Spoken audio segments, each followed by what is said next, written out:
a bad writer. You think so? Mm-hmm. Good style, nice imagination. I think he's a very talented man. Well, thank you very much. Oh, it's nothing really. There's room B, room A. Wonder where room E is. How should I know? Are you going to the Waterbury lecture? No, I'm not. Let's find out where she's going. Oh. Excuse me. I'm sorry. Where's the Waterbury lecture, do you know? Aren't you Owen Waterbury? Yes, I am. How do you do? Follow me. Where are you taking us? Room E. Are you a student or a teacher? I'm a student. Oh, advanced or beginner? What do I look like? Well, You look very advanced to me. Oh, Mr. Waterbury, good evening. how do you do, Mr. Kilbride? You're right on time. We almost didn't get here. I was doing his laundry, and we had to wait for it to dry. His underwear is still wet. I brought a friend, Mr. Ronnie Hastings. Oh, how do you do, Mr. Hastings? Hey, let me get you a chair. No, never mind. I'll sit in the bleachers.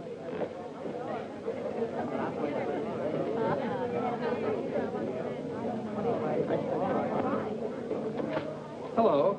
Hello. You going to be a writer, too? I hope to be someday. Well, this lecture should help you a great deal. He's a great writer, isn't he? Oh, yes. Of course, he gets most of his ideas from me. Excuse me. Yes? You're sitting in my seat. Oh, I'm terribly sorry. Good evening, Miss Gaylord. Hello, Mr. Scott. Anybody sitting here? Yes, Clarence Henderson. But he's out sick tonight. Well, then why did you make me move? Oh, Clarence and I don't speak. Oh, well... Attention, class. As I promised you, our guest speaker tonight will be none other than Owen Waterbury, author of the new bestseller, Last Year's Love. Mr. Waterbury. Oh, louder, louder. That's enough. I understand that most of you hold all sorts of jobs during the day, and yet you've been studying the technique of writing in the evening. Now you're ready to take your pen in hand and go out and conquer the world. You know, I'm hardly the person to tell you how to write because I don't follow any rules. Today, the writer is asked to keep one eye on the bestseller list, the other on art. That's divided loyalty, and that makes for dishonesty. I must confess, I've been guilty of this dishonesty, too. But now that I've made my position secure, I'm going to try to write a really good book. No more bestsellers, but something that I hope will be a piece of great writing. You know, good writing, fine writing, is here and here. The dictionary is filled with all the words you need, but unless the mind and the heart find those words for you, you better leave them in the dictionary. He's so brilliant. Because a writer, fundamentally, must believe in himself. That's half the battle.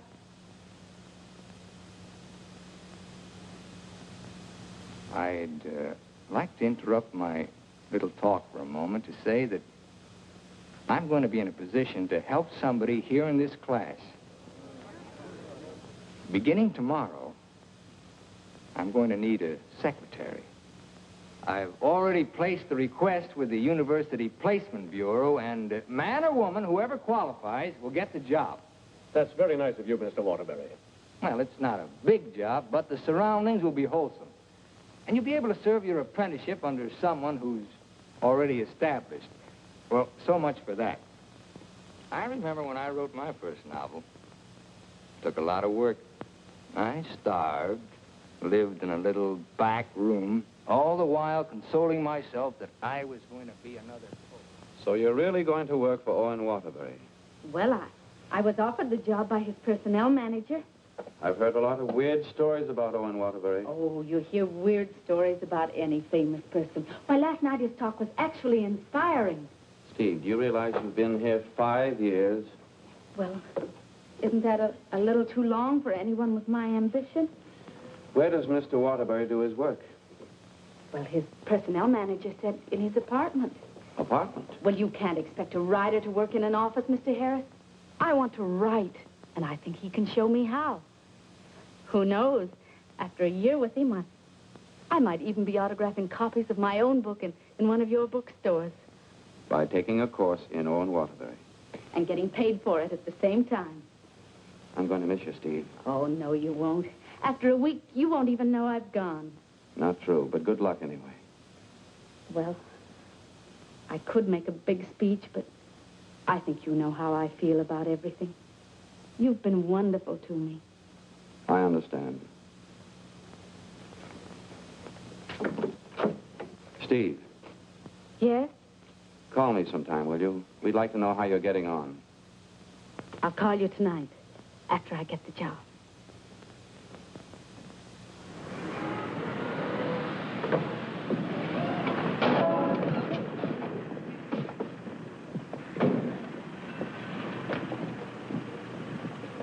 Why don't you watch while you're parking? Well, you can back up, can't you? You got a reverse. Never mind, Bill. Just save your energy for upstairs. Smart guy. Hand me the bag, Bill. Yes. I'll take it upstairs for you, man. Anything drives a cab these days. Apartment 3E. Thank you. Now, just remember, Bill, if he says one word that's out of line, just one word, I want you to buff him right on the jaw. They might take my license away. Not for protecting a lady. Well, come on, in or out. You know, I hit pretty hard. The harder, the better. Is he a big guy? 6 feet of bluff. I'll cut him down. I didn't get this nose for nothing. Are you sure he can fight? He's a writer. Writer? Fighter? Now, remember, if he just so much as opens his mouth... Don't worry, I'll shut it up. I got a bigger mouth than he's got. I've come for my things. And what's the objection? Evidently, he has none. Follow me, Bill. Now then, I want you to take all the things out of that drawer and put them into that bag. Yes, ma'am. No, not the drawer, just the thing.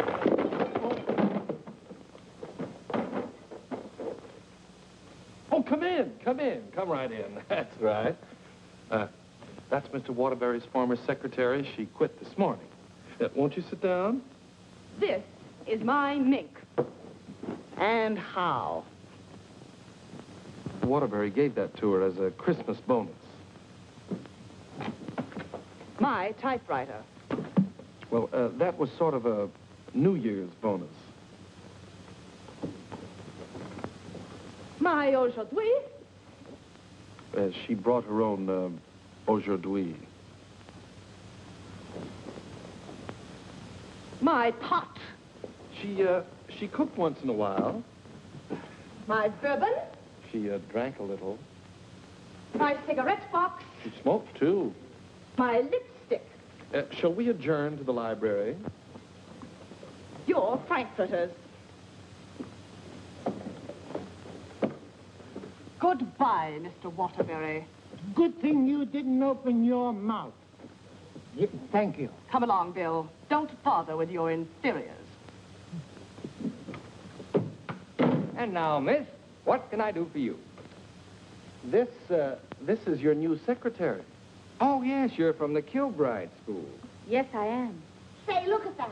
She knocked over a bottle of ink all over the carpet, and it's going to be hard to get out, too. Oh, would you try cleaning it up, please, Mary? Not me.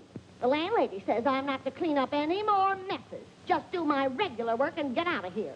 Excuse me. Would you like some help? Oh, thank you very much. Say, you're going to work out fine. Here, Ronnie. I'm an expert at this sort of thing. He sure is. He cleans up about 6 of them a month. I'll need a cloth and some rug shampoo. This is the stuff you've been using lately. Here, this is a woman's job. It was a woman who did it. It was an accident. You better not let the landlady see that. She'll add $100 for damages to your rent. That's more than last month. Oh, I got some on my dress. Oh, look, why don't you work on the rug and I'll work on your dress? Why don't you two work on the rug and I'll work on her dress? I'll work on my dress. I'll work on the kitchen. Do you like hot dogs? Occasionally, yes. Fine, we'll have them for lunch. And for dinner, we'll have steak. Lunch? Dinner, what? I haven't even been interviewed yet. What's your name? Stephanie Gaylord. What do your friends call you? Steve, Oh, that settles it. I think she should be hired. How are you in shorthand? 120 words a minute. Do you do laundry? My own, generally. Well, you're going to have to learn to do silk shirts, 120 a minute. I'll do the cooking. And eating. Do you live here, too? No, I live next door. But he hasn't been there since July. That's because I have no kitchen. Well, we share our kitchen on a cooperative basis. He cooks and he eats. You know, Owen and I went to school together. I was in kindergarten, and he was in the 8th grade. Then I went to high school, and he was still in kindergarten. And then I studied piano and became a character in every Waterbury book. And what were you in last year's Love? I was the chorus girl who studied piano and was very bitter about the world. Where'd you work before? Who, me? I was secretary to Charles Harris. He owns the Harris bookstores all over the country. And how is Mr. Waterbury's latest novel doing? Second only to the Bible. Oh, well, he won't like that. You married, Steve? No, I'm not. Please, Ronnie, I'm not interested in whether or not Miss Gaylord is married. Oh, no. My biscuits are burning. I've had married secretaries before, and, well, their husbands were a little troublesome. They were murder. His working hours are very peculiar.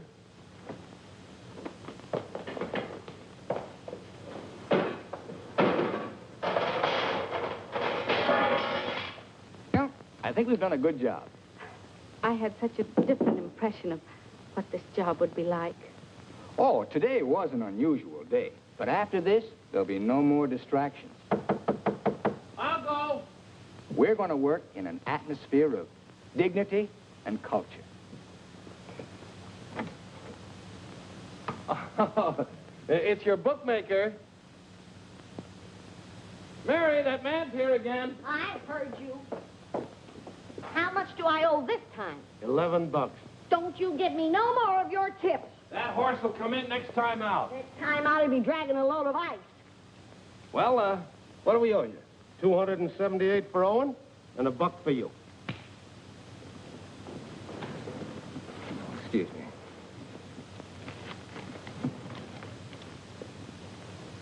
Here you are.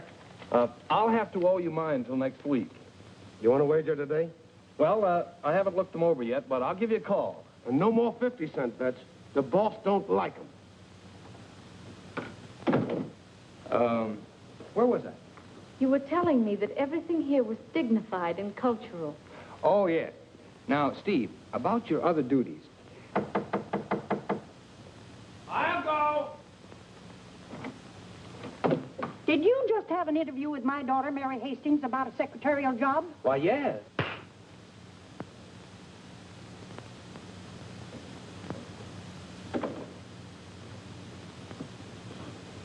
I have a message for you. Well, what's the message? Mr. Waterbury, I don't think I want this job. Well, why not? Well, when you spoke at class last evening, everything seemed so refreshing. And when I read your novels, they were filled with such quality and high purpose. And I'm afraid all that's spoiled now, so no harsh words, no hard feelings, just get somebody else. Well, if that's the way you feel, Miss Gaylord. Are you walking out on Owen Waterbury? Don't beg the girl to work for me, Ronnie. Just call the agency and get another girl. Now, you know you don't mean that. We both like this one. Are you going to let me out of here, or do I have to call the police? They're here already. I came for the rent. Mrs. Reeves, I just mailed you a check this morning. Oh, you always do that, knowing full well that I only live downstairs. Any damage this month? Oh, it's been a very, very uneventful month. Oh, the carpet again. Mercy!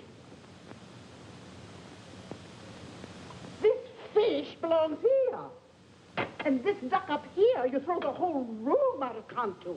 Mrs. Reeves, if you'll excuse I heard me... some screaming just outside the door. New secretary? Well, yes. You being hired or fired? Miss Gaylord has just been engaged. Oh, too bad, Mr. Waterbury, because something moved in the apartment upstairs would just fill your every requirement. Well, unfortunately, Mrs. Reeves, the job has just been filled. Well, I want you to meet her anyway. Felicia!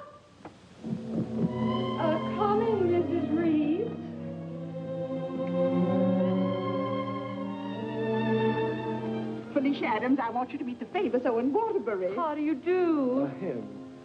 How do you do? How do you do? Felicia came to California to get into the movies. Now, who does she remind you of? Oh, now, don't tell me. Let me guess. Zazu Pitts. Oh, of course not. Felicia, in addition to being a secretary, is a very good actress, aren't you, dear? Now, take off your coat and let them see.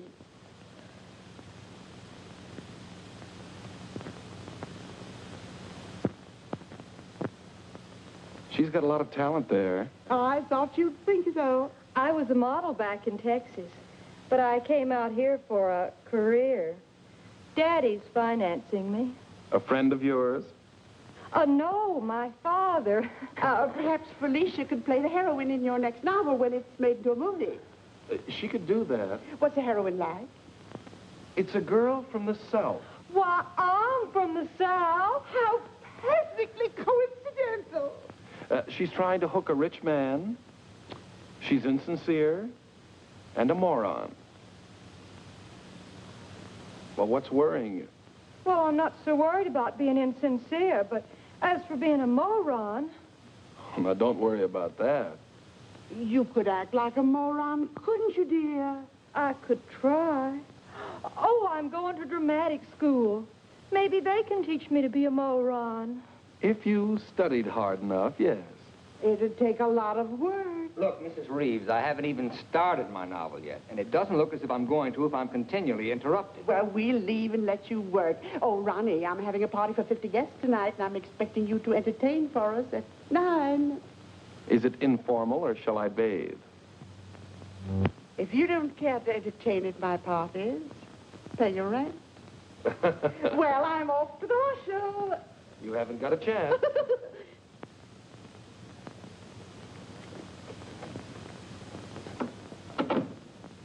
You know, ever since her husband died and left her 7 buildings, she's been a peeping Tom. Now, come on, Steve, let's you and I prepare lunch. Look, I stayed only because I didn't want to cause a scene in front of your landlady, but I'm really leaving now. What an idea. What an idea. Take this down. Come on, take it down. Get your pad. Well, where's your pad? Well, you've got to have a pad. You can't go to job like this without a pad. All right, I'll find a pad for you.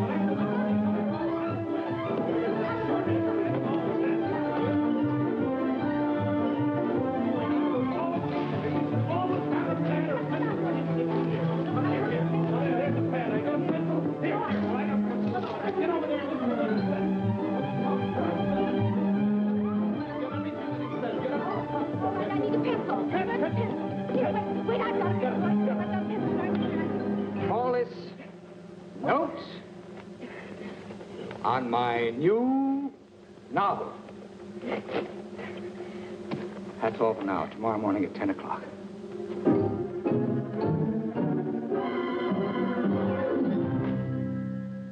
He's incubating. He's incubating at last. Come along. Is he always starting new novels? Yes, always. I remember on last year's Love, I was baking a cake. All of a sudden, he called me out, and I had to start taking dictation. And I couldn't go back until he was through dictating. At 3 o'clock in the morning, we sat down to chocolate-covered ashes.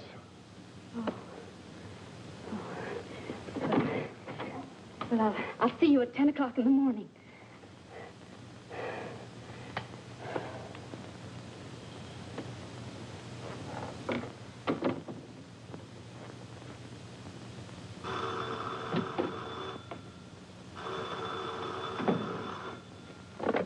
Hello? Hello, Steve. I couldn't wait for you to call me, so I'm calling you. How was the job? Well, I have to make an adjustment, you know. It's such an unusual kind of a job. I can imagine. He started his novel today. Oh? Interesting story? Well, he didn't get very far into it, but I'm sure it's going to be wonderful. He seemed so excited about it. Look, Steve, let's have dinner one night this week. Well, I'll call you the first night I have free.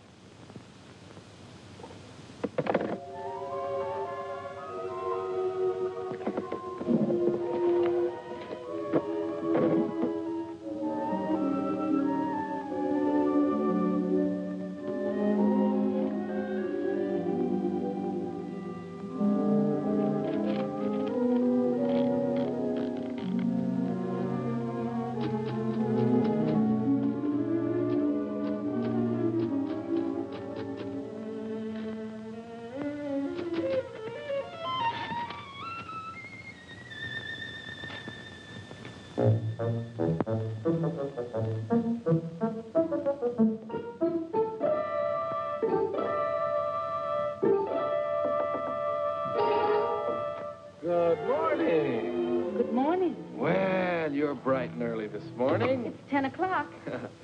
Say, did you ever think how you'd look in mink? Oh, I see you got your pad. Keep your pencil poised. The genius is still dressing. I'm making potato pancakes for luncheon. He's in a sour cream mood today. If you need anything ironed, I'll be in the kitchen ironing. Well, Good morning, Steve. Good morning. Right on time. Let's see, where did I leave off yesterday? Notes on my new novel. Yeah. I'll go.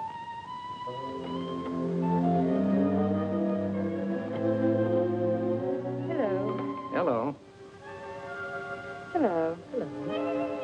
Hello. Hello. Hello. Hello. Now, where did I leave off?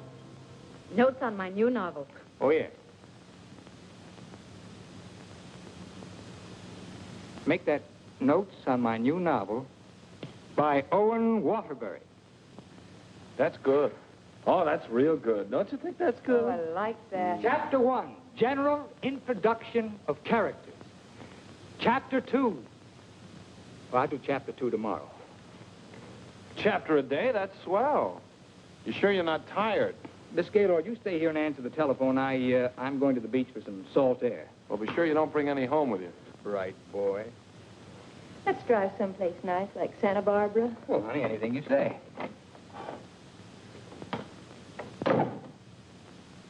Don't pay any attention to him. He's just trying to make you jealous. Jealous? Well, what makes you think I'm even interested in him? You know, for a secretary who's just been given the day off, you're awfully annoyed. Annoyed? Of course I'm annoyed. I just don't want to sit here doing nothing. I came here to work. I came here to do nothing, and now I'm working.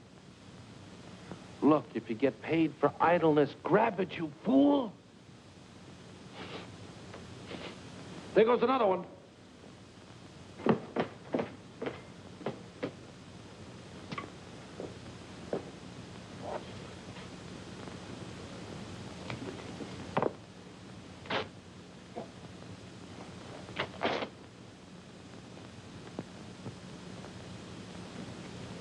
Look, I'd like to ask you a question. Yes? Does Mr. Waterbury intend to write a book? That's a very interesting question.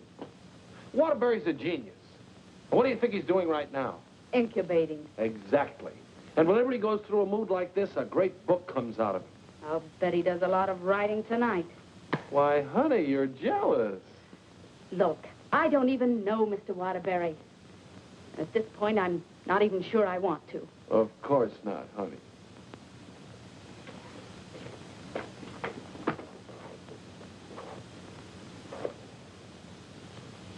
Say, can you tell me what I'm doing wrong? Everything. Here, let me have it. How can you get so many wrinkles in it?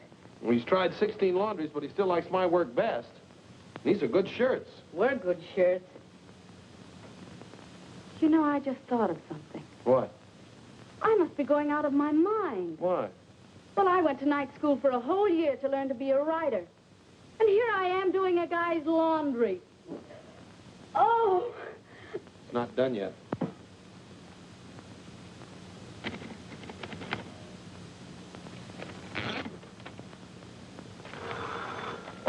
Hello? Miss Gaylord, this is Owen Waterbury. I want you to be here tomorrow morning at 9 o'clock. I've finally gotten the idea. Thank you. You know, Owen, I like that idea. Yeah? I don't think there's a horse in there that can beat him. Never.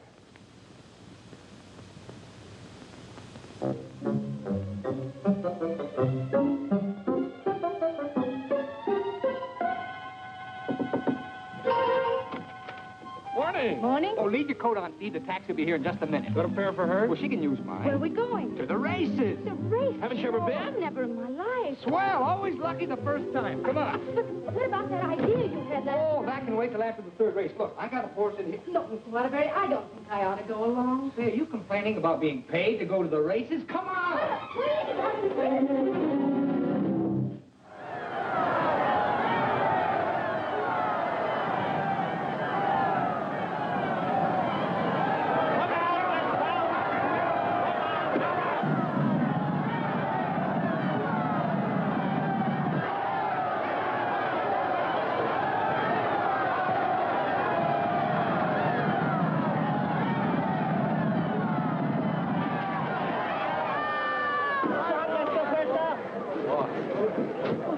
What happened?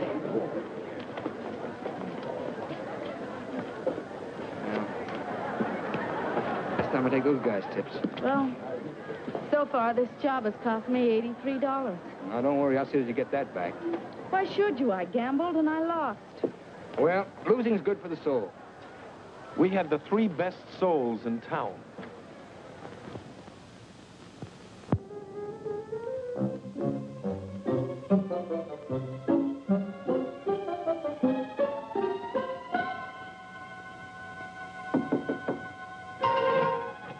Good morning. Morning. Well, leave your coat on, Steve. The plane leaves in 35 minutes. Plane? Where are you going? Las Vegas and get back the $83. Las Vegas? I can't go to Las Vegas with you. Well, are you objecting to being paid while working? Paid? I don't think I can afford to work for you much longer, Mr. Waterbury. Oh, Steve, it only takes an hour and a half to fly. If you catch the evening plane back, you're home in time for dinner. With tons of money. No, I won't go. I just won't go. No, please. Please, put me down. I'm not going to.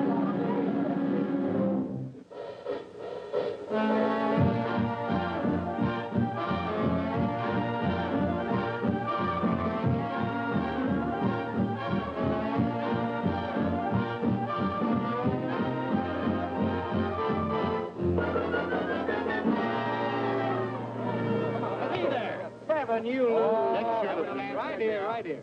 No story, Schooner. No dollar bets here. Where do you think you're on? Los Angeles? Hit the road. Come on, baby. Here we go. Come on. Oh, the easy way. Oh, what is your point? Hard way. 4 the hard way. Hard way 4. Hard way Come on, 4. baby. Here it comes. There she is. 4. 7, you lose. 7, you lose. Standing on my right again, huh? When are we leaving, Mr. Waterbury? Leading, I'm stuck 3,000. But you said we'd catch the midnight plane. There'll be another plane at 2, darling. Next shooter, please. Grab the right shooter. Come on, let's go. I thought working for a writer was going to be so uplifting. Perhaps you lose. Perhaps you lose. See what you did? But I didn't do anything. She didn't mean it. What are you grinning about? I'm betting on crap. Everything was going to be so intellectual. Perhaps again. Go bad, lady. Are you doing that on purpose? What did I do? You're doing all right, honey. What's her point? Her point is craps. Can't you make anything but craps? I was going to meet only literary people. Craps, Nick. You're my dream girl. Never saw that before. Don't make any more craps, understand? I'll tell him when he comes in. Keep your mind on the dice. Put this all on 7. She's bound to make this time for once. You know, I'm writing a novel too, Mr. Waterbury. It'll be a honey. A 2 and a 1. Correct. 4 straight. Right, get out of here. That's goodness. What's wrong? Keep your mind on the dice when you roll them. How dare you speak to me like that? Just for that, you roll your own dice. Craps again. Baby darling, Rich. Come on, bring it in. Over here. Come on, lad. Money. Gaylord. Steve, where are you going? I'm going home, and I never want to see you again. You're a fraud, Mr. Waterbury, a cheap, egotistical fraud, and your whole existence is something I want no part of. I'm sorry I even met you because you've spoiled something for me. You've spoiled my impression of Owen Waterbury, the writer. Steve, look, you can't go home alone. I'll take you home. Steve, please sit down, will you? I want to talk to you, please. Steve, honestly, this gambling, it's an insidious thing. It changes a person. I'm really terribly sorry. Well, then why don't you put a stop to all of this and get down to work? I guess I'm afraid. Afraid of what? I'm afraid I'm not the great writer I started out to be. Instead, I'm just a commercial hack. Oh, no, you're not. Didn't you see how everyone at the university treated you with awe and respect? Why don't you write another love story? I'd be going backwards. Backwards? Stick to your last. You know the story of the clown who always wanted to play Hamlet? If you keep telling yourself you're a failure, you'll be one. If I try another love story, will you work for me? If you work, I'll work for you. Thank you. I'm poor again. I just switched to 7s.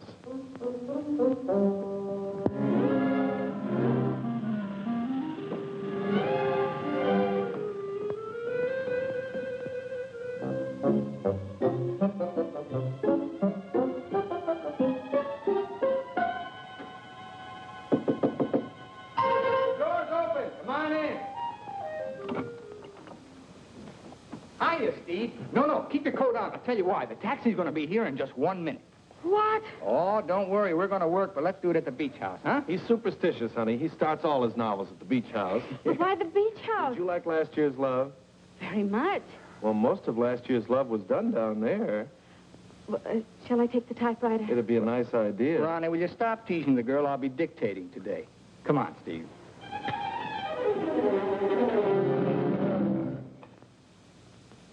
I'll dictate this in outline form, and then I'll polish it up later. Yes, Mr. Waterbury. This is the story of a successful novelist who began to die, morally and spiritually, until a girl came into his life. And then the whole world seemed changed. He'd seen her one night while delivering a lecture to a short story class. There were so many faces looming up in front of him, but he saw only one, hers. Wistful, delicate, exquisitely beautiful. Without her knowledge, he arranged to make her his secretary because in that fleeting moment, in that single instant, he knew he was desperately in love with her. One day, he asked her to go to his beach house and work there because he wanted very much to tell her the way he felt, but he lacked the courage. Mr. Waterbury, Miss Gaylord, when I'm working, I don't like to be disturbed. Sorry. Where was I?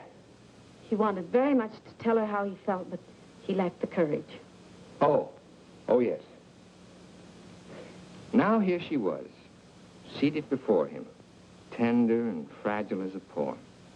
He had looked around a corner to corner, and there she was. Oh. What's the matter? Oh, I broke my pencil. Here you are. Let's continue. He was tempted to take her up in his arms and sweep her to the summit, but he didn't dare. He knew very little about her, yet there was nothing else he needed to know. As he strode up and down the room dictating, he looked toward a polka dot necktie. What's the matter with you? Nothing. Oh. Where was I? Polka dot necktie. Oh, polka dot necktie. He was impressed by the loveliness of her hair, her soft blue eyes, her delicate mouth. A breathing, living thing that made him exalted and inspired. He wanted to take her in his arms and smother her with kisses and drown himself in the beauty of her soul, but he was a coward. How do you like it? It has possibilities. Suddenly he threw caution to the winds. Leaned over and kissed her. She melted in his arms and offered no resistance. Wordlessly, they held one another in silent embrace. Whoop! You've got the wrong girl, Mr. Waterbury. I'm really leaving you this time, and don't you ever try and get in touch with me again. I don't even want my salary check. You can save it for the next victim. And if I ever see one of your books again, I'll burn it!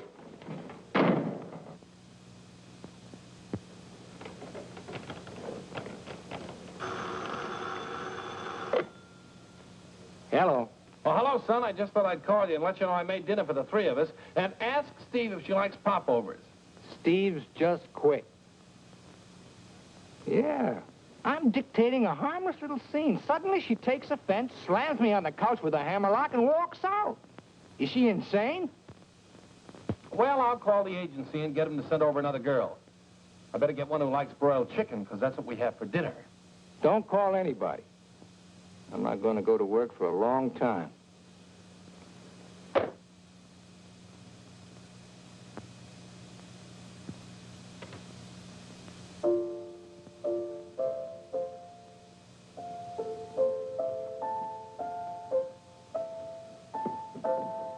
Come on, will you get out of here so I can wash these keys? I'm composing. Composing? I haven't heard a good song out of you yet.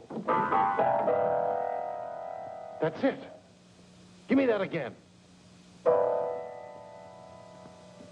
Thank you very much. What are you calling that thing?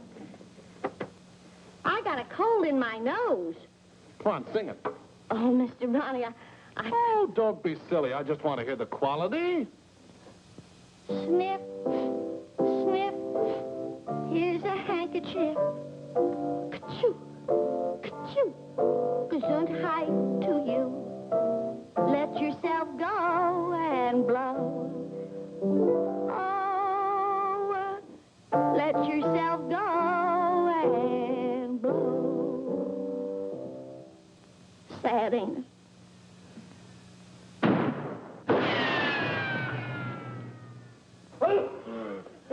I have to have some water. Some water. Water in the kitchen. Well, I can't go in there. The place is on fire. Here, listen to that. Oh. You and your cooking. You and your popovers, they don't pop, they explode. Call the fire department. The fire department, they just put water over everything. I can't. Oh.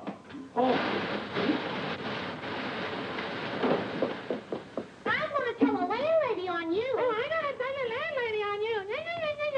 Well, I'm not going to clean up this mess. All right, just for that, you won't get a piece of pie. What's in that garbage can? Pie?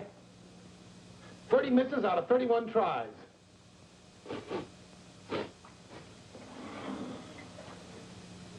$31 misses.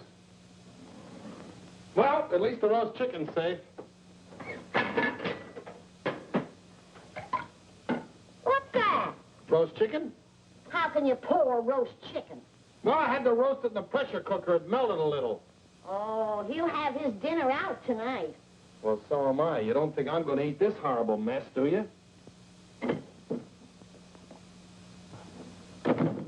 Hi, Owen. Hi. He has a nice roast chicken for you, Mr. Waterbury. Give him a glassful. Mr. Waterbury, I think it's my duty as your servant to tell you what just happened in the kitchen. Oh, now, Mary, why don't you go home? Mr. Ronnie set fire to the kitchen. I don't care if he sets fire to the whole apartment. You see, Tattletale? A lot of good it did you. I'm going to tell the landlady on you, and you too. Well, what happened down at the beach house? Will you stop asking me silly questions? I told you on the phone. She quit, that's all. Well, she had some nerve. Well, I don't need her. There's a lot of other secretaries. Of course there are. Just as capable, efficient, and just as cute. Sure. We never did find out how good she could type. Well, I'll call the agency and get another secretary. No. I got a better idea. What you gonna do? I'm gonna pack. Where you going? New York, change of environment. I'll work better there. Gonna get rid of the apartment? Yep. Well, what's gonna happen to me? What should happen to you? That's a very unfair question. Boy, I'm not gonna let a little thing like a secretary throw me off balance. Never in a million years. I got a life to live, too. Wonderful, beautiful, exciting life. I got a book inside me, a great book, full of intensity and scope. Boy, you know something, Ronnie? I'm glad this happened. I'm down to earth now. What happened? Well, you can still use it. Elsie called. She's, sorry she quit in a huff, and she apologized for the cab driver. See? That's what Steve will be doing tomorrow. Calling and apologizing, but I won't be here. Say, what am I running away for anyway? I'm not afraid of her. That's what I like to hear. That's the real Owen Waterbury. Listen, call Elsie. We'll take her out to dinner. We'll take them all out to dinner, a different one each night. I'll go and change my apron and be right back.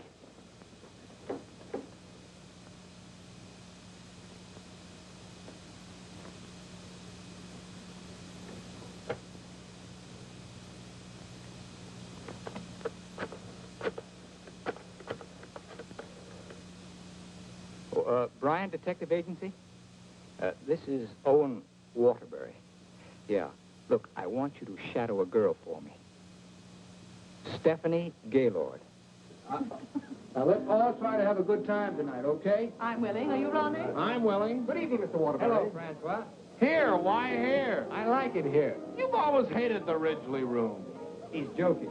I'm not joking. You've always hated it, hasn't he, Elsie? I thought so. I've always hated it. Mr. Waterbury, there's a gentleman here to see you. Gentlemen? Oh, yes. Ronnie, will you take Elsie to a table, and I'll join you in just a minute, huh? All right, but don't leave us. Don't stick Elsie with the check again. Antonio, table 3. Table 3. Where is he? Alcove 2. Oh. Good evening. Is that the gentleman? Yes, sir. Hello. Did you send me that message? Yes. Bryan Detective Agency. Devon is the name. Well, how'd you find her so fast? That's my job. There she is, right over there, with a man. Who's the man? I don't know. Do you want me to find out? Of course I do. All right, I'll start shadowing both him and her. I want you to find out everything you can about her. I think she's in love with him. She your wife? No, my secretary. I get you. Look, I want nobody to know about this. Don't worry. The way I operate, even you won't know about it. Can you check a pass for me? It'll be expensive. Well, why? The unknown quantity. We've just finished checking on a girl. Took us a year to get her pass caught up with her present. Do a good job. I will. Take care of my check. Beth? Yes, give me a pack, please.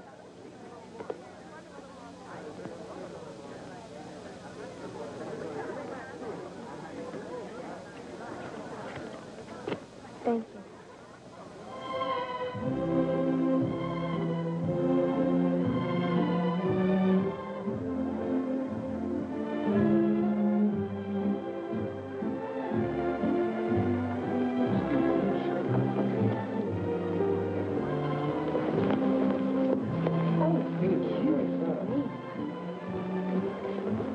Oh, excuse... Hiya, Steve. Hello, Ronnie. Don't talk to her. I'm mad at her. Oh, I forgot. Good evening. Good evening. You know him? Uh-huh. He's my new boss, Your new boss. What's his name? Charles Harris, the bookseller. That's Steve's old boss. He's not so old. How dared you go work for him? Listen, Shakespeare, I'll work for whom I please. What, did you have to pick on her old boss? Didn't she pick on mine? When Mr. Harris called the employment agency, he asked for somebody with literary experience. How did you qualify? You used to work for Waterbury. Steve, with her principals out with her ex-boss. What about Elsie? Who's she out with? We're talking about Steve and her principals. Leave mine out of it. You know, I bet Harris hired you just to spy on me. Well, you're not very complimentary. I happen to be an excellent secretary. When did you learn to type, dear? Has he been questioning you about me? Only the normal questions about my experience. You didn't talk, did you? Ronnie, will you stop looking at everything as one big, long laugh? Oh, I've got a lot for you, lover boy. What? They're going to be married. What? They're going to be married. Where are you going? I want to talk to her. Your order, please. A broiled chicken. Yours? Well, I'll have a glass full, too. Hello. Good evening. Mr. Harris, Mr. Waterbury. Well, congratulations. I just heard the good news. What good news? How about you marrying Stephanie?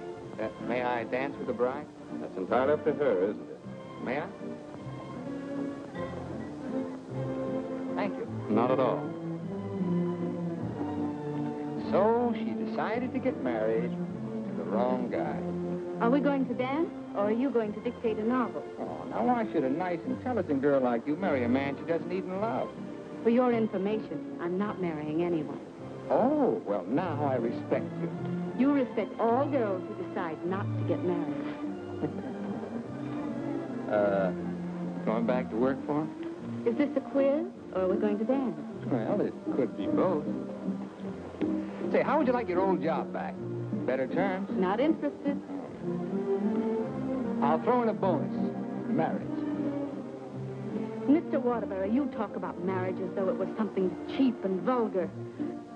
Who else but Owen Waterbury would invite you out for the evening and dance with another girl? I would.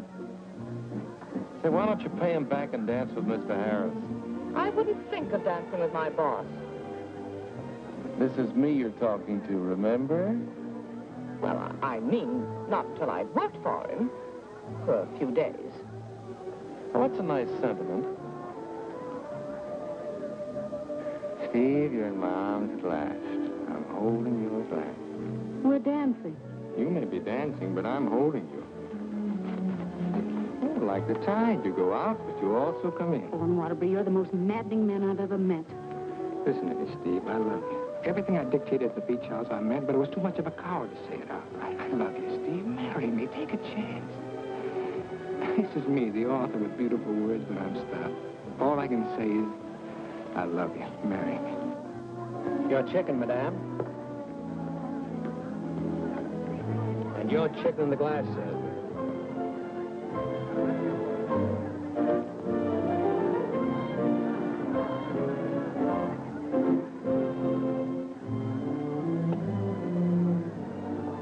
Harris looks lonely.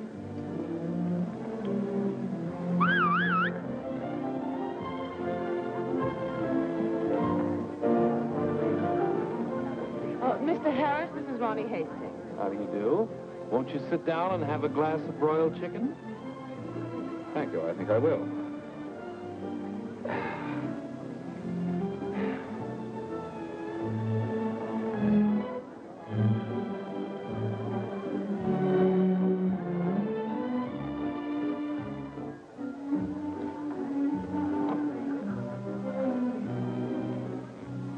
You ever heard the story of the unholy three? If you don't mind, I think I'll be running along. Mr. Harris, would you mind taking me with you? Not at all. Well, who's going to take me? You watch the floor show.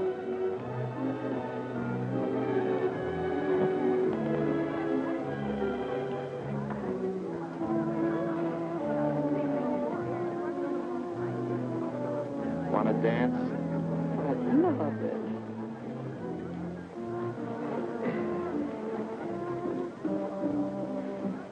Are you a gigolo? After tonight, I think I will be.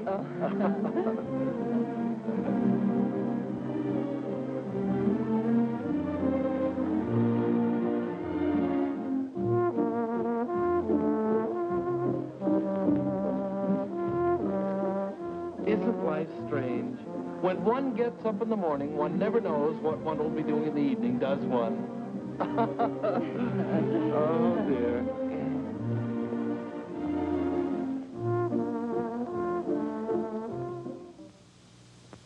And in addition to the office supplies, please order one Remington electric typewriter for the outer office.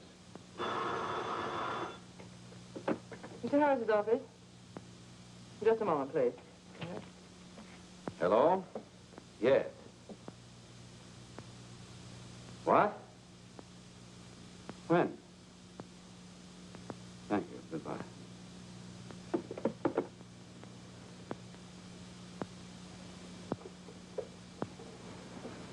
What's the matter? Is anything wrong? Owen Waterbury just married Steve. He didn't. Oh, yes, he did. I never thought she'd marry him. I never thought he'd get married. Well, here we are, honey. Welcome to Honeymoon Manor.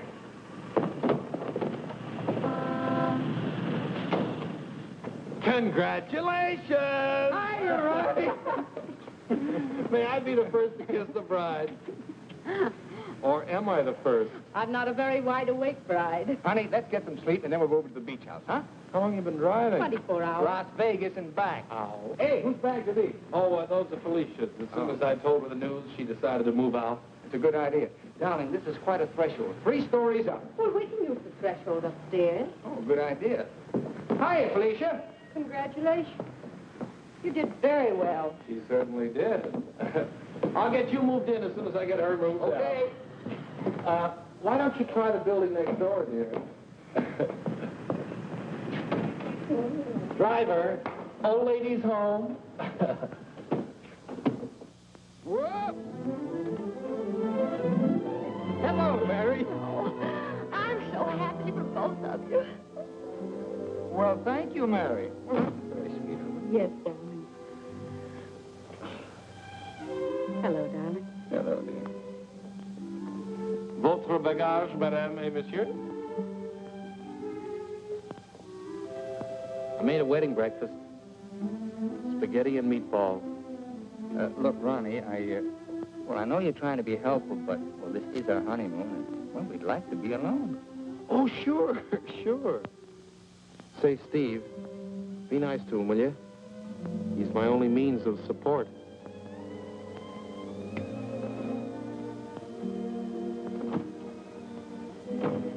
Darling, are you glad you married me? Oh, what a question to ask me now. Well, it was on the spur of the moment, and you do change your mind, so... Darling, I'll never change my mind about you. You're the first nice thing in my life. Could you tell me where is apartment 3E? Who are you looking for? Isn't that the business of the people in apartment 3E? It's the next apartment down the hall, sir.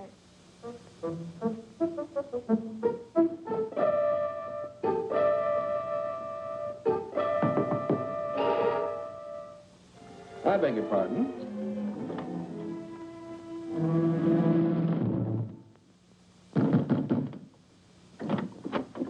Yes, and what can I do for you? I have a message for Mr. Waterbury. Well, I'm afraid Mr. Waterbury can't be disturbed just now. He's a little busy. My name is Devaney. Will you tell him the woman he's interested in got married?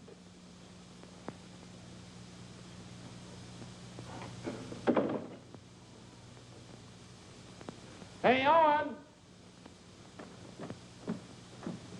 You got a minute?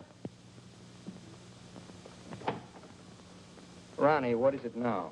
There's a fellow was outside, said his name was Devney. He had a message for you. I don't know any Devneys. He said the party you were interested in got married. Well, congratulations. So did I.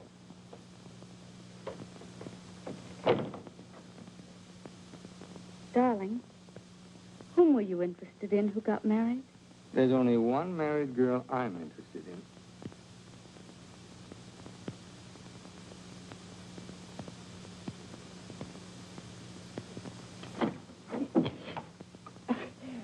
You tell Mr. Waterbury I want to see him right away, and I mean immediately. Owen! Horrible Hannah's here. We call you that affectionately, dear. Now what is it? Oh, excuse me. I didn't know your secretary was working late. They're married. Married? Well, as his wife, she might as well be in on this. Just what can I do for you, Mrs. Reed? I've come for the rent. But I paid you the rent on the first, Mrs. Reed. I've had to make a new rule, Mr. Waterbury. I don't take bad checks. When'd you make that rule? Since you moved in. Darling, do you happen to have $485 in the bank? I think so. Well, could you write me out a check till I get this thing straightened out? I can't understand how my account got so low. That's $6,000 for the crap game, Oh, yes. and the $2 for the marriage license. One has to live. Thank you, dear. Thank you, Mrs. Waterbury. I never thought I'd ever call anybody Mrs. Waterbury. Oh, well, I'll just walk you down the hall. Oh, thank you, Ronnie. Is this any good? She's loaded. Well, I suppose an explanation is in order. You don't owe me an explanation. Oh, but darling, I want to explain. Oh, excuse me.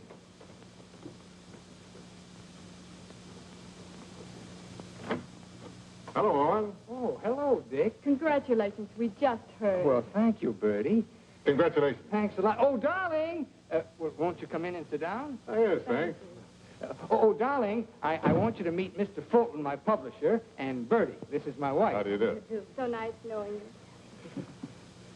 Owen, you're not thinking of a prolonged honeymoon, are you? Oh, no, we're just going down to the beach house, and, well, I thought I'd dictate my honeymoon.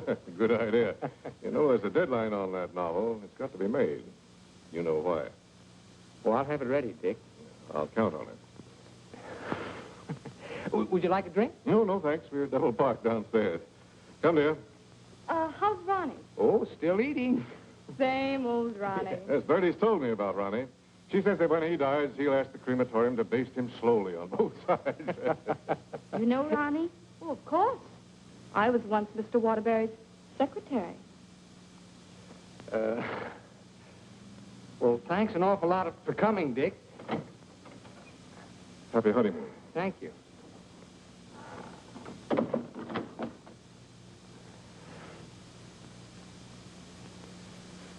Darling, why did Mr. Fulton look at you so accusingly?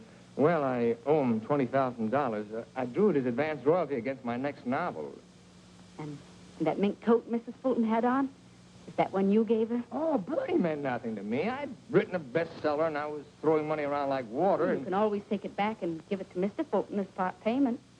Oh, darling, I'll get you 100 mink coats. Darling, I don't think I can afford 100 mink coats. After all, paying your rent will keep me broke.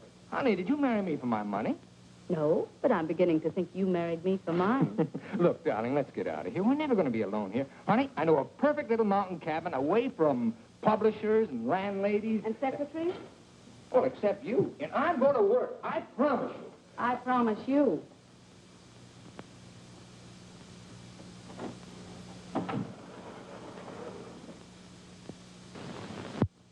How long did you work on this book, Owen?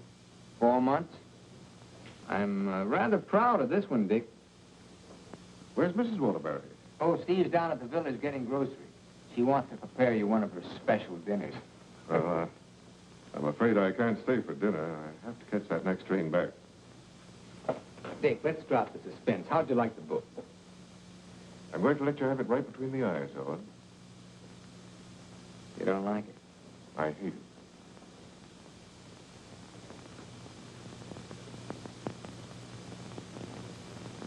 It's just about the worst piece of drivel I ever read. If I were to publish this, Owen, it would ruin you. Fortunately, I found another book to use in its place. What's the matter with me, Dick? Am I through? Of course not. Every top-flight novelist has a bad book in him. But how am I going to pay you back your money? Well, don't worry about that. I'm sorry, Owen. Darling, I got some of that wonderful venison. Why, hello, Mr. Fulton. It's so nice seeing you again. Miss Waterbury. Do you like venison? Well, I'm afraid I can't stay. Well, why not? I've got some very important business in town. Well, I'm very sorry. I was going to fix you one of my special dishes. Oh, I'm sorry. Well, some other time. Goodbye, Mrs. Waterbury. Goodbye, Mr. Fulton. Goodbye, Owen. Goodbye, Dick.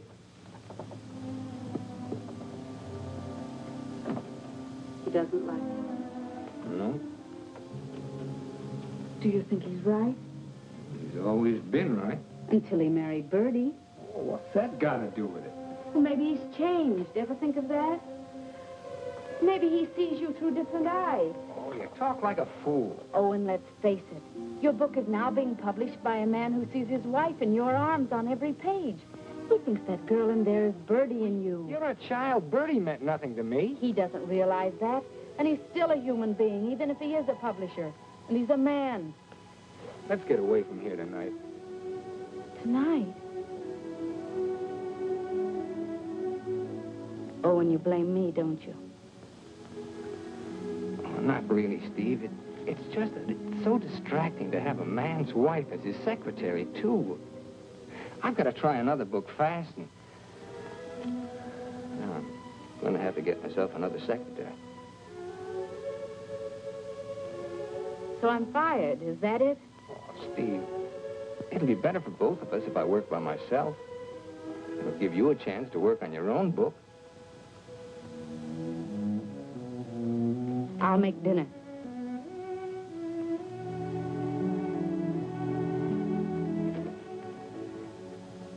Owen, I finished my book. Oh, you did? Well, I'd like to read it. It's been on your dressing room table for 2 weeks. Oh. Well, I'll read it on the train. Don't bother. Oh, you're hurt.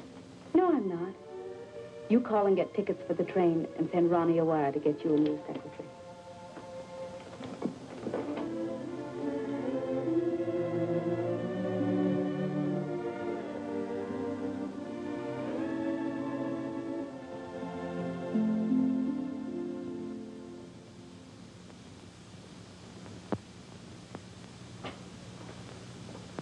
Oh, hello, Mrs. Waterbury. Hello, Elsie. Mr. Harris told me you phoned in from the station. Did you have a nice honeymoon? Very nice, thank you. It must be lovely up at the cabin this time of the year. Yes, it is. A Waterbury original? His last. Steve. Hello, Charles. Sit down, won't you? Thank you. Oh, you're looking fine, fine. Well, 4 months of the outdoor life. None the worse for it. Charles, I want you to do me a favor. This is Owen's latest book. Fulton doesn't like it. I want you to read it and let me know what you think about it. I'll try to be as objective as possible. You will be, I know. And I have another manuscript for you. Mine. You finished it? Yes, it was a long uphill pull. Oh, I've changed the title so many times that I finally decided to call it Dawn's Yearning. What does Owen think of it? Owen hasn't read it yet. Oh? He hasn't had time. He's been busy writing. He couldn't concentrate on it. I'll be glad to read both of them. Thank you, Charles. Goodbye, Steve. Goodbye, Charles.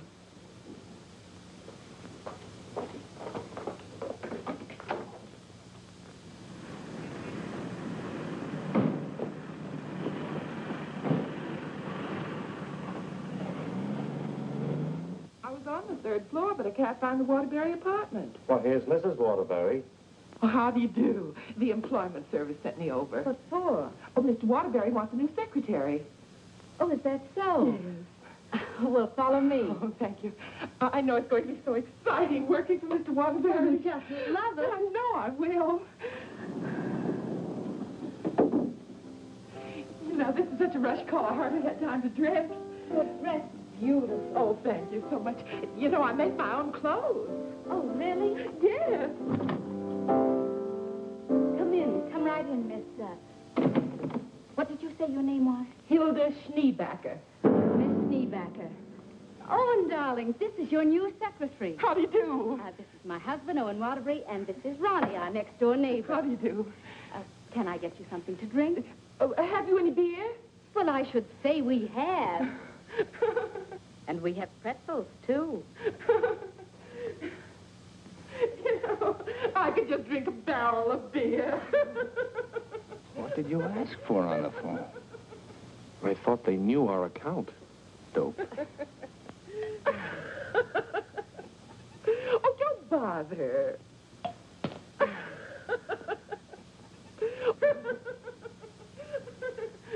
Why don't you bring your beer over here where we can be more comfortable?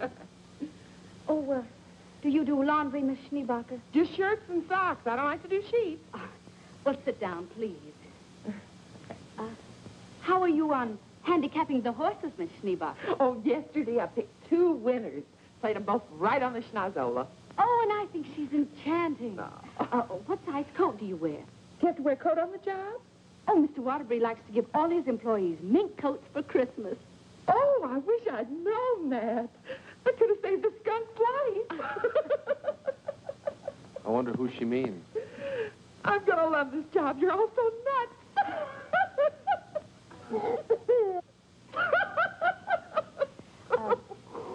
Do you object working late hours, Miss Schneebacher? Not at all.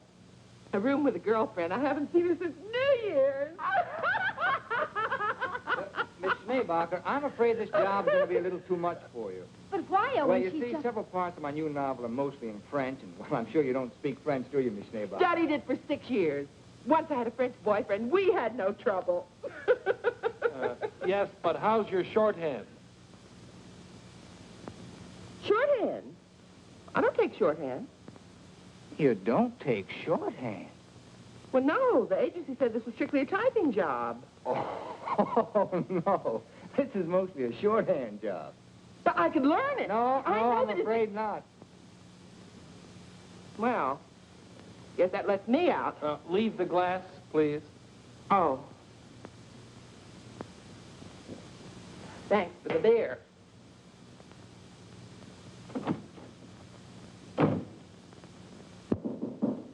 That must be the next one. The next one? I told the agency to keep sending them until we said when.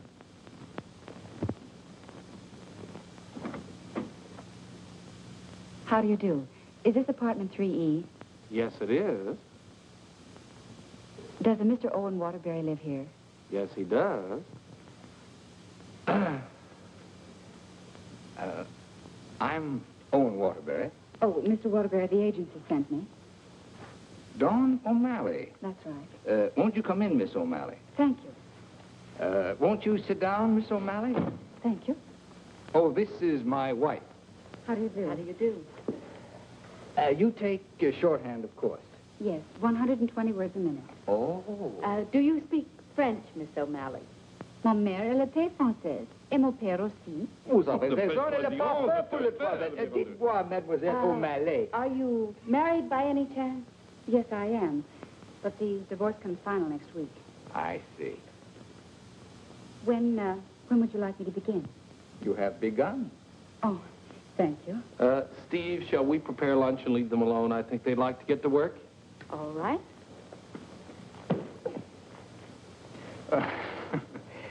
Tell me, did you ever work for a writer before?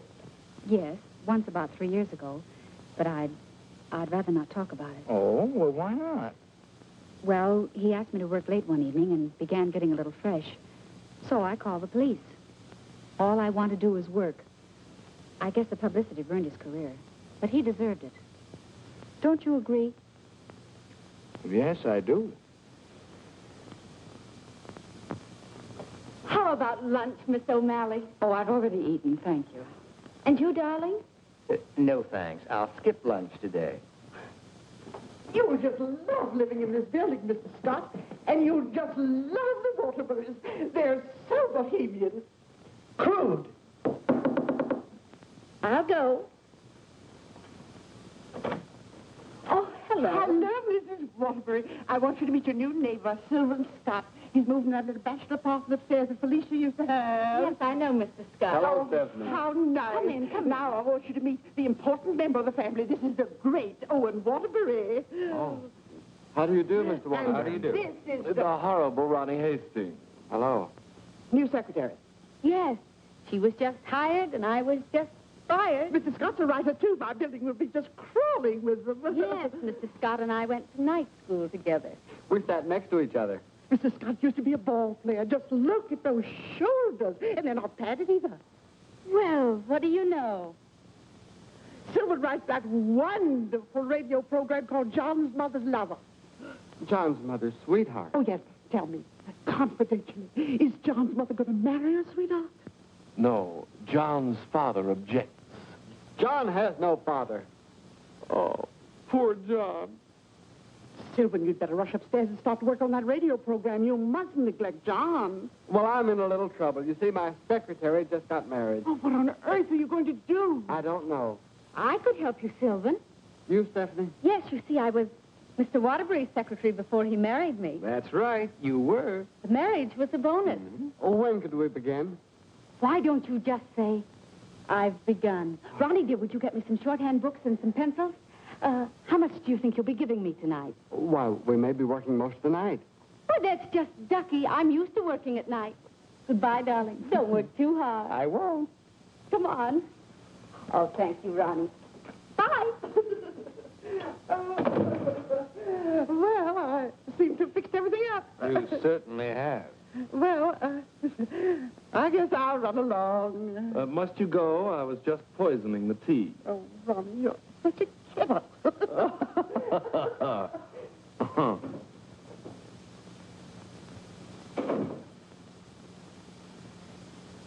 You know, you're going to really like it here, honey child. Watch your hands. I don't tolerate familiarity from anybody, and I mean anybody. I once ruined a man's career, and don't you forget it.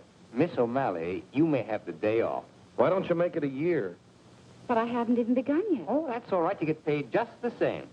Oh, well, all right. What time tomorrow? Oh, any old time. Suit yourself. But I don't understand. Well, how about noon? All right. Thank you.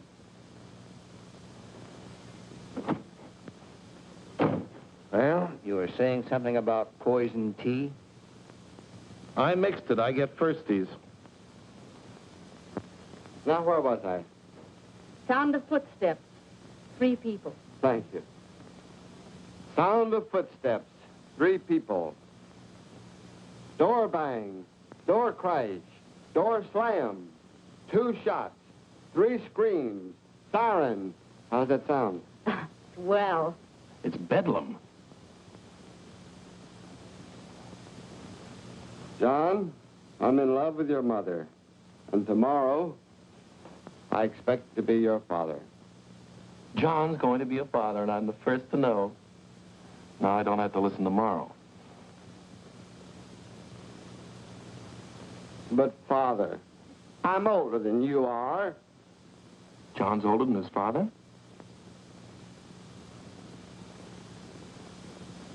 What happened? That's what I'd like to know. I don't know. But don't you worry, Miss Waterbury. I'm not going to do anything.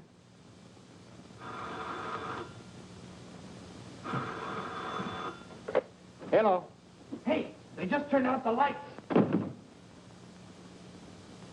Who's calling? This is Charles Harris speaking. I'm sorry to be calling at such a late hour, but I must talk to her.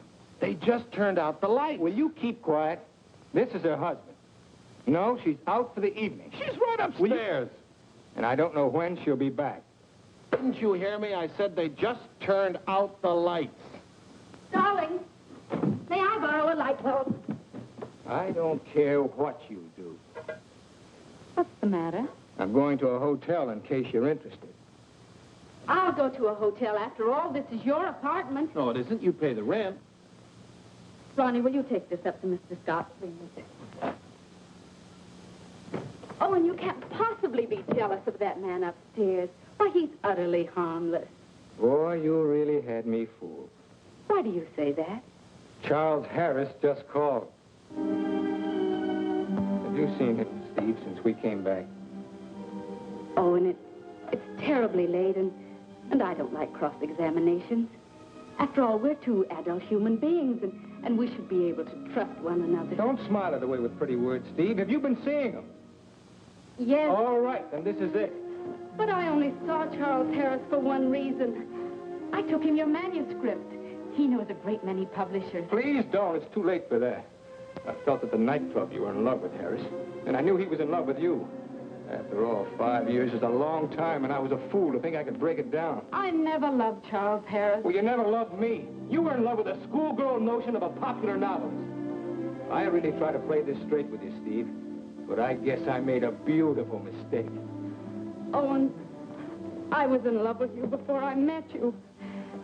Something in your writing, the tone, the feeling, the quality appealed to me so much that I used to imagine your books were written just for me. It's true, I built it up in a schoolgirl way, and I was so caught up in it, I guess I would have married you the night you lectured in class. If you'd stepped off that platform and asked me, I would have married you. Just like that. How can you talk to me like this? I put you way up there, too, Steve. But you tore it down in the cruelest way any woman could. You once called me an egotistical fraud. But what about you, Stephanie Gaylord? What have you been? Go ahead, phone him. He's waiting for you. Owen!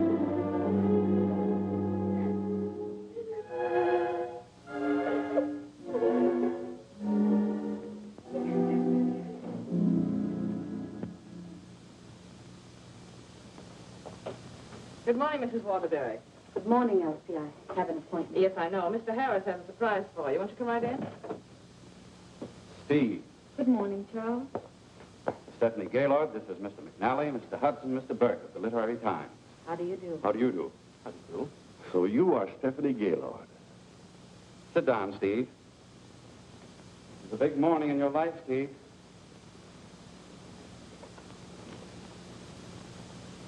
Mr. McNally is head of the publishing house in New York. He flew down this morning. That's why I called you so late last night. We've read your book, Miss Gaylord. How long have you worked on it? About 5 years. I'm recommending it for the McNally Winslow Award for first novel by an unknown. I didn't know you were going to show my manuscript to anyone. I couldn't do anything else after reading it. But don't you see what this will do to Owen? What has Owen got to do with it? Well, Owen's the big guy in my family, and his novel's just been turned down. And if this happens on top of that, it would just about destroy him. He has to have a sense of importance. He's lost all faith in himself. You mean your husband would feel a sense of competition with you? You don't understand, Mr. McNally. Owen's in trouble. And as his wife, I have to help him climb out of it. Steve, I thought you wanted to write more than anything else in the world. I thought so, too, before I married Owen. What about Owen's manuscript? Did you read it? Yes, it isn't bad. It's good. But it doesn't have what this has. This has greatness.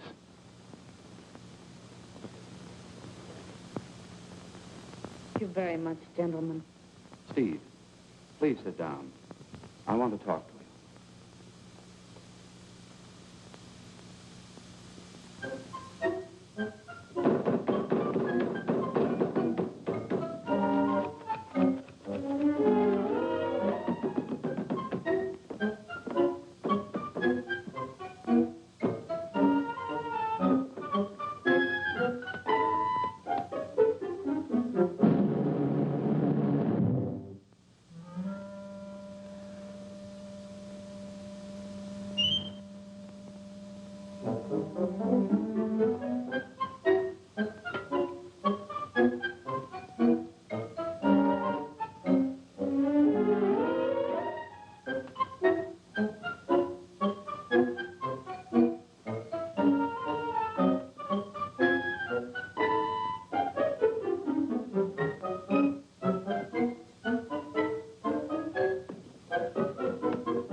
I'm giving your popovers another try.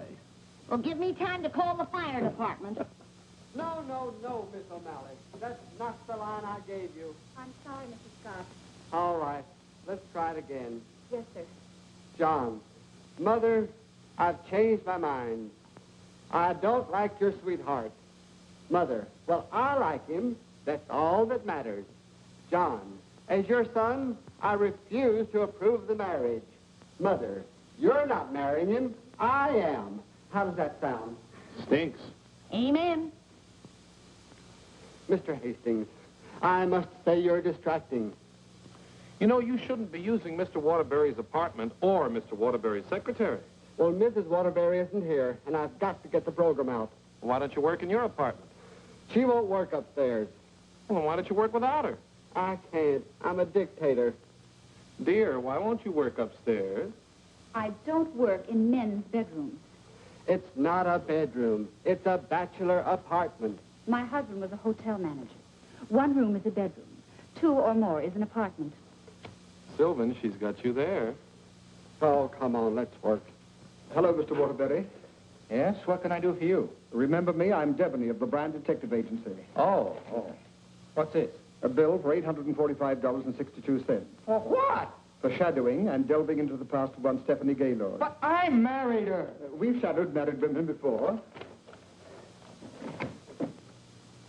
Hi, Owen. Get rid of this guy. You want me to call the police? I am the police. What's this doing here? That's my laundry. Do you expect my wife to do your laundry? Hey, that's a little large for you, isn't it? That's Mrs. Waterbury's laundry. That's mine. Well, take it and get out of here. And as for you, Mademoiselle O'Malley, you're fired for taking dictation from somebody else. Well, that suits me just fine. I wouldn't work for you even if I did like your horrible writing. Where's Stephanie? I don't know where she is. I know where she is. Where? You pay this bill and I'll let you know. Oh, Ronnie, do you happen to have $845? And 62 cents. Why don't you write him a check? Oh, yes. Call that number right away. Here is the detailed report. It's very amusing. You see, I had to shadow you at the same time that I shadowed her. Here's Stephanie. Oh, good. Stephanie, where are you? What? What are you doing there? Stephanie, if there were ever any chance of our getting together, this kills it now. Finally and for all time, we're through. Charles Harris's apartment. Just like that, no sense of shame. Well, maybe she got her old job back and is working for him. At his home? What decent, self-respecting girl works for a man at his home? Maybe she's a secretary. Please, don't tell me about secretaries. He could tell you. Here's the report. Page 3 is wonderful. Right. Call the employment agency. I'm going to show her. Look, I want a girl this time who's capable and efficient. I'm calling for Mr. Owen A Waterbury. fast typist. I don't care what she looks like. We don't care what she looks like, as long as she's attractive. Do you take shorthand? Oh, but of course. 120 words a minute. Mm-hmm. And, what did you say your name was? Miss Pigeon. Her name is Miss Pigeon? Everybody says I'm flighty. Where did you work before? I'm just out of secretarial school. I think it would be wonderful working for you, Mr. Waterbury. You see, I hope to be a writer myself someday. Oh. Have you ever been married? Oh, no. Never. And you have no objections to working on weekends? Oh, not at all. My time's completely my own. And you think Mr. Waterbury's just wonderful? Mm-hmm. This is a clay pigeon. I've come for my things. Follow me, Bill. I know just where to go. I want you to take everything out of that drawer and put it in that bag. Right. I knew you'd come back. But it's only for a moment. Where's the mink coat? I didn't get a mink coat. Come into the bedroom, Bill. What's the matter? Short of minks? Say, haven't you been here before? Sure. I came with the other one. I got a cab stand downstairs now. If you need a cab, just open the window and holler. Well, I'm going to do a lot of hollering now. That's his former secretary. Get my bag and things out of the closet. Oh, so Bill. you're not in love with Harris, but you go to his apartment. You wouldn't let me explain, and now I'm not going to. Explain? What kind of an explanation could you make anyway? Doesn't matter anymore. You're right, it doesn't matter anymore. Isn't she getting awfully personal? What a wonderful typist. Charles Harris's apartment. Just like that. Just like that. Anything else, miss? Yes, my picture.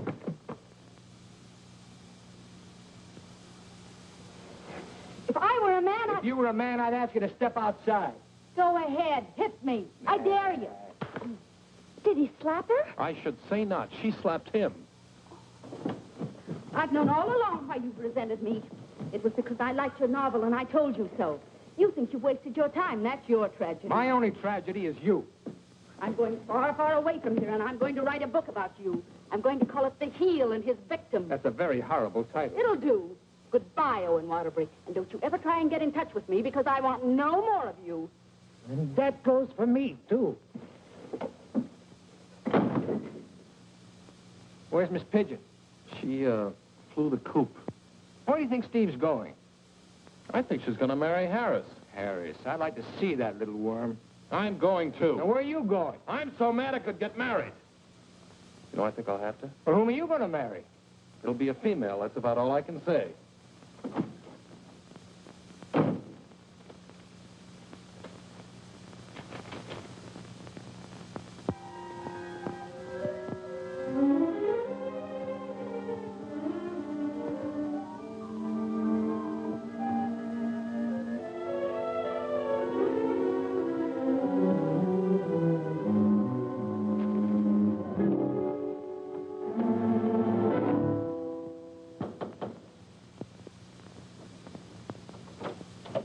I'd like to see Mr. Harris. Your name? Owen Waterbury. Excuse me, sir. And excuse me. I didn't mean to disturb you and my secretary. Your former secretary. Oh, I didn't know you were in the middle of dictation. Your sarcasm is quite uncalled for. Of course, I don't have to tell you what I think of a man who behaves this way with a secretary. You keep out of this, Elsie. Look, Charles and I are going to be married. Congratulations. What? Just where does that leave my wife? How do you suppose she's going to feel about this? She's in love with you, you know. You never deserved as fine a girl as Stephanie anyway. You know, Harris, I've always wanted to tell you that I really think you're a crude person. Your motives are very obvious.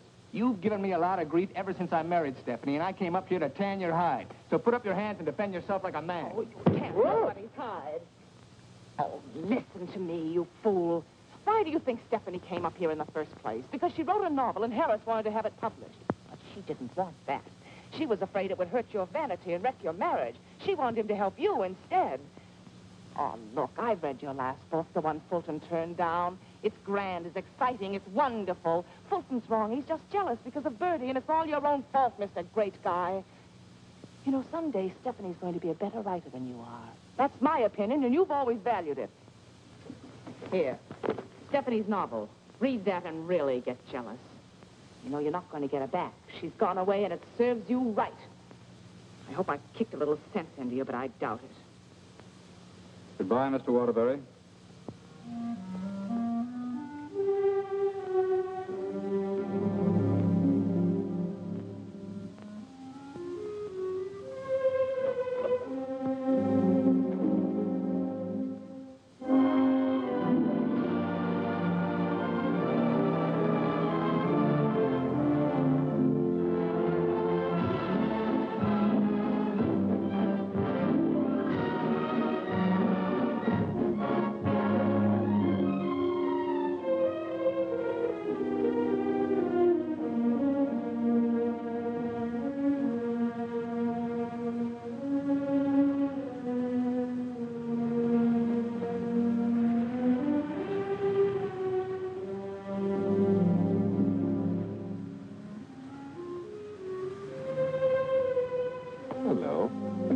Waterbury? Yes?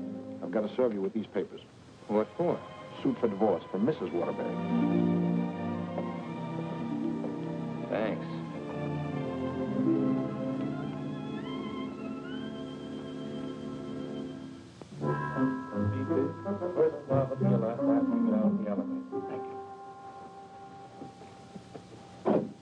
Oh, mine's 3. What's yours, please? 4C. Isn't that Sylvan Scott's apartment? Oh, is it? I didn't know who lived there, but I'm his new secretary. I see.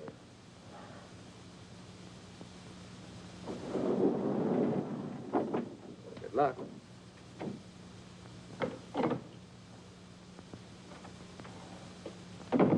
Hello, Mr. Waterbury. Hello, Mary.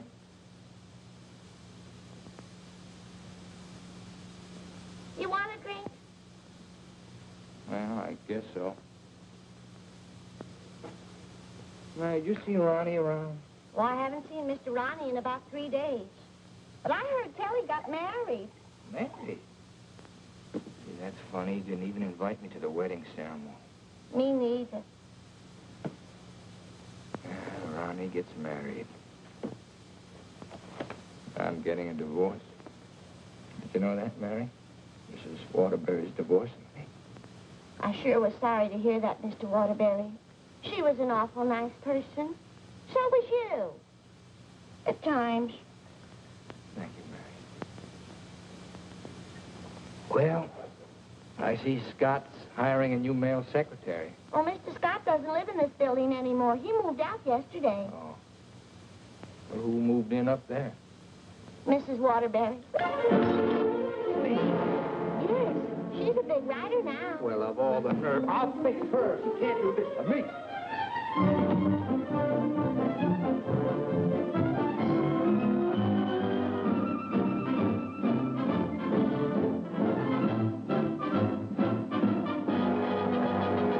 Come in. Yes, what can I do for you? Out. I said get out. But I don't understand. Don't you listen to him. This is my wife. You're his wife? I'm trying very desperately not to be. Didn't you get the divorce papers today? You're still my wife until the final decree, and that takes a whole year. Are you still here? I said get out. Mr. Simpson, you come back here tomorrow morning at 9 o'clock. You'll come back here never. If I find you here again, I'll throw you out on your ear. Hiring male secretaries right under my nose. Right over your nose, dear. And don't be cute at a time like this. Why'd you take this apartment anyway? Because it was the only one I could find, and Mrs. Reeves was kind enough to let me have it. Oh, sure, sure. I thought you'd think I was chasing you, Owen Waterbury. But my living here need cause us no embarrassment. We can be friends, meet in the hallway, and exchange polite little hellos. I exchanged polite little hellos with your friend Harris recently. Elsie was there. You told me all about your book. Well, you didn't want to have it published because of what it might do to me. Silly. I mean, do you think I look upon you as a competitor? Don't you think I can compete with you, Mr. Waterbury? I read your book last night. Kept me up most of the night. You want to know something? Yes. You're better than I am. But don't tell anybody because I'll deny it. Now, you listen to me, Mr. Owen Waterbury. I'm a human being, too, and I have certain rights and privileges. I had an idea for a book, and you made me lose a very good secretary. Well, look, why don't you dictate it to me? You? Sure, I can take shorthand. Owen Waterbury. Look, you want to know a secret? What? I'm a better secretary than you are. Oh. All right, prove it. Get the shorthand book and pencil. Okay. And I don't want to hear another word about our personal problems until I get this down. Let's call this Notes on My New Novel by Stephanie Gaylord. This will be the story of a girl who became secretary to a very egotistical man who thought he knew everything there was to know about writing. Oh, now, wait a minute, Steve. Please, you're interrupting my train of thought. He was attractive.